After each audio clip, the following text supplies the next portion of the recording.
Paladins' new champion has just been announced, and that is TYRA. And TYRA is coming with OB40, which will probably be a few days to a week away. TYRA is a damage champion, and now I know people wanted a frontliner slash flank, but there were two frontliners that the developers confirmed were in the works, so hopefully we'll see something soon. And today I'm only going to talk about TYRA in this video. Basically, OB40 is pretty massive and loads of stuff is coming out, and I really want to go over that in its own video and keep TYRA stuff to a TYRA video. So the other video will be out tomorrow, but today let's all talk about TYRA. But I would just say that the OB40 stuff is pretty awesome, and they've listened to a lot of the esports and higher level players' feedback really with their tweaking as well. Anyway, all the footage here is from the dev stream, so it's not the best, and also some of the things might not be the final project. They might be changing, and they might be placeholders. Like if you see at the bottom, they've got the abilities from Victor, so I wouldn't take it as the final product. So let's go over her looks. So she is the Huntress and referred to the Paladins developers as the monster hunter of the Paladins realm. And she basically looks very much like a Viking shield maiden. If you've watched the Viking series or read the Villain Saga books, she looks kind of like that. Generally her theme is pretty epic, going over the whole hunter theme with fur, claws, leather, and even half her hair is shaved off her head with a main patted ponytail and with some tattoos under her eyes. It looks a lot like the character on Westworld actually, that was recently on one of, was it Wyatt's old men or something like that? Well, women. Don't remember exactly what she was. She was some sort of a bandit or killer or something. Her weapon's sort of a cross between an AK-47 because of the clip, and a bit like Victor's weapon too, but with all the trimmings and the leather over the top and the fur that the hunter theme goes with. And it does also have a drum for ammunition that she can also put on, but I'll talk about that later. But it also looks like a Tommy gun when that's actually put in place. The coolest thing about her, I think, is the pelt on her back, which is a massive bear pelt, and it basically acts like a big shaggy cape. And the only thing about this is that the bear actually looks rather cute, so it's a bit unfortunate that it's been killed and skinned. Ooh dear. So onto the statistics. Right now, TYRA has 2,300 health, and that might change, but it's at the squishier side of champions at the moment. And let's have a look at her abilities. Her main fire is the assault rifle. It does 120 maximum damage each shot and has a headshot bonus extra of 60 at maximum. Currently the rifle seems to just kick upwards with recoil, and it does also have a spread. And at range you'll be having to burst your fire to get the accuracy. So unlike Victor, you can't just aim down sights and spam the fire, pulling it down. She doesn't have any of that. This bursting will probably affect her potential DPS, so she's probably going to be better at close up rather than at range, and the clip size is 30 at the moment, which is fairly large, and it does seem to fire a bit slower than Victor's rifle, but either way this weapon looks like one where you'll be getting up in people's faces to use it. The right click is a nade launcher, and basically this does 700 damage. It's basically an underbarrel grenade launcher that you'd see in any other game like COD or Battlefield. And we can only guess at the moment what damage type it would be, but because it is blast, let's just guess it will be blast damage or area damage.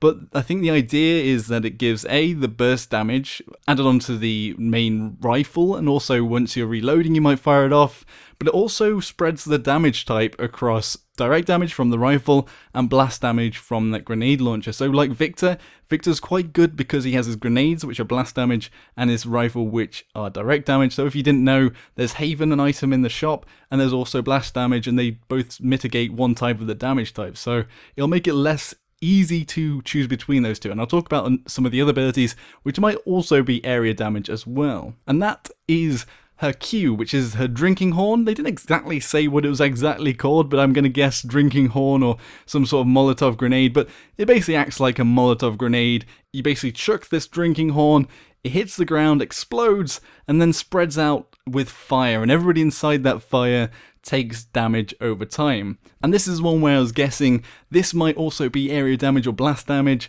and might be the reason why enemies may take blast damage to counter you. And also the damage is based off of the total health of the enemy. So if you hit a tank with it, for example, you're going to be doing a lot more damage than if you hit a flank with it, because say a flank's health is 1,800, the damage is going to be much lower than a tank like Fernando with 4,000 800, I don't know what it was after the nerf, but he's going to take a lot more damage every second. This is definitely going to be great to throw into the siege point and watch the enemies scurry away like they've smelt some really dirty fart. Her other ability, which is usually a movement ability for characters, is something else. It's actually Mark, and this will basically reveal a target with a pulsing red dot visible through the walls to both her and her allies. Actually, TYRA's whole vision has this sort of yellow outline where you're locking onto characters all of the time, and basically the way this works, that if you're looking at a character and you can see that it's locked onto, then you'll know that you can actually use the Hunter's Mark on that character, and that's basically how you select as well. You'll basically be scrolling through and getting basically the HUD to show you if you're actually locked onto them. This mark will only give bonus damage to TYRA, but she'll get extra damage shooting at that marked enemy. Coming back to the fact that most F abilities on characters are escape abilities, here, TYRA doesn't have anything, but one of the things that the devs didn't mention, which was in an earlier leak, which I haven't mentioned before, but there was a leak earlier with TYRA, the character basically data mined from the files in the last patch, and it actually now aligns with a lot of what TYRA has, although there were things that just haven't been seen, called like Hyper Beam, which just has nothing to do with TYRA, but most of the things were right. But some of the cards, one of them that was quite interesting, which gave you movement speed every time you used Hunter's Mark on somebody, so you'd be faster while somebody was marked. So it could still, with the right card build, be an escape, but we'll just have to see whether or not that card comes out, but I thought it was worth mentioning. TYRA's ultimate is also a heavy damage one. It's called Crossfire and unleashes her untamed power. Basically, she puts a drum under her gun. This is the drum I was talking about. And for the duration of the ultimate, she will be faster, she will fire faster, and will fire without needing to reload. That means that she'll be able to shred tanks or anything that's stuck on a point, and basically she'll be able to rip apart death balls. And maybe think about it like Charlene's Q is plant ability, except you're not planted into the ground and you can move around quite quickly, but everything else you can't really escape with, and also you don't have Charlene's escape to be invisible. One thing that was interesting that was mentioned is that you can fire off your full clip, then initiate your ultimate, and then you'll be able to fire straight away afterwards, so you'll be able to even put out more damage once fired off a full clip. So let's go over some thoughts on TYRA and how she's going to fit into the meta, whether she's going to be overpowered or underpowered.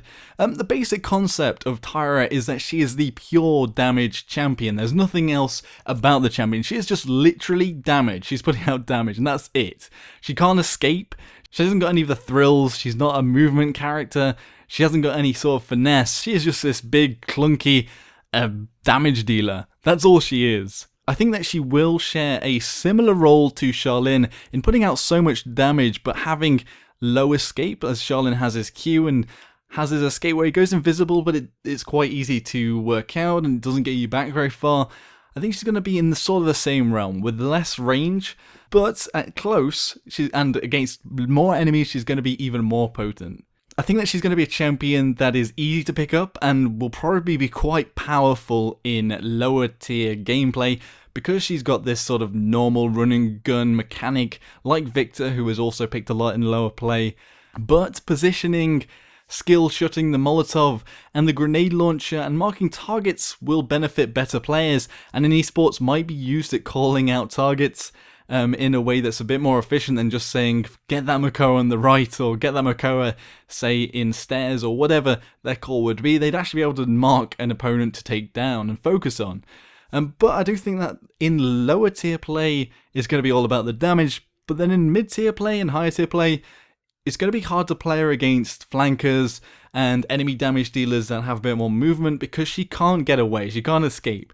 I think that in the right hands, she's definitely going to be able to hold her ground, and with perfect aim and with good skill shotting, she'll be able to hold her ground even against flankers, but that'll all be on positioning. And again, TYRA is definitely going to shred up tanks, well, frontliners, and especially with the percentage damage on her Q.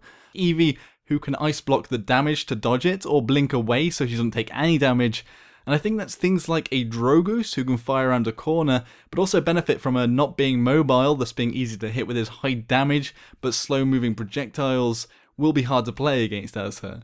It will be interesting to see if she takes a place in the meta, especially in esports teams, and perhaps because of her mark over the damage, and being able to call out targets in a more coordinated fashion, but the lack of any movement might really be the Debbie Downer, and the reason why she isn't picked so much in the game, because even Charlene has a way of escaping. And I think sometimes you do need to escape, and in the gameplay, and especially in the competitive gameplay, sometimes you need to get away and regroup, rather than taking that respawn and coming back into the fight, taking longer to get there. Either way, we won't know that until it comes out, and it really gets into the hands of pro players, and it's had quite a while to really settle into the game, and people know how to play her and counterplay her. I think item-wise, Nimble's going to be one of the items that you're going to be looking at getting to replace that movement stuntage that you normally have.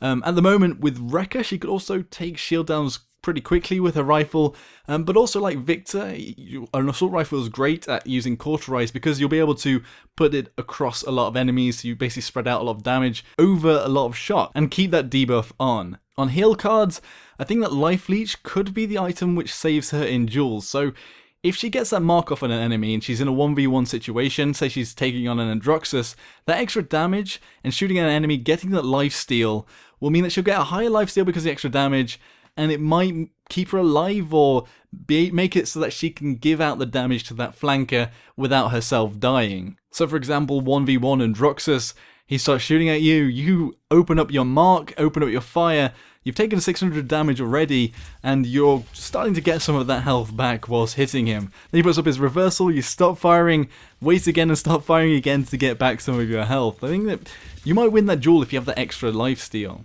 Defense-wise, I think it's just generally going to be a toss-up between Haven and Blast Shields as always, but it will be interesting to see what enemies pick up against her. So tanks might be more inclined to go Blast Shields if the Molotov does area damage, and it will be really threatening. I'm assuming that it will do area damage just because of the way it is. It basically is area damage, it's a fire. And that 700 damage from that explosion as well might mean that they take the Blast Shields over Haven.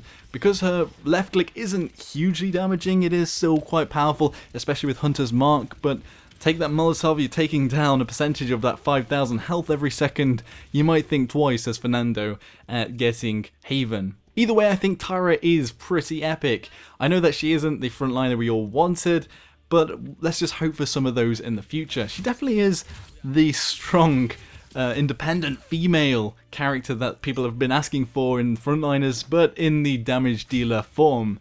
And yeah, I love everything about her, really. The theme, the design looks all very cool, and she's definitely got interesting abilities. What does everyone else think about Tyra? How's she going to fit in with the meta? And do you think she's going to be overpowered or underpowered?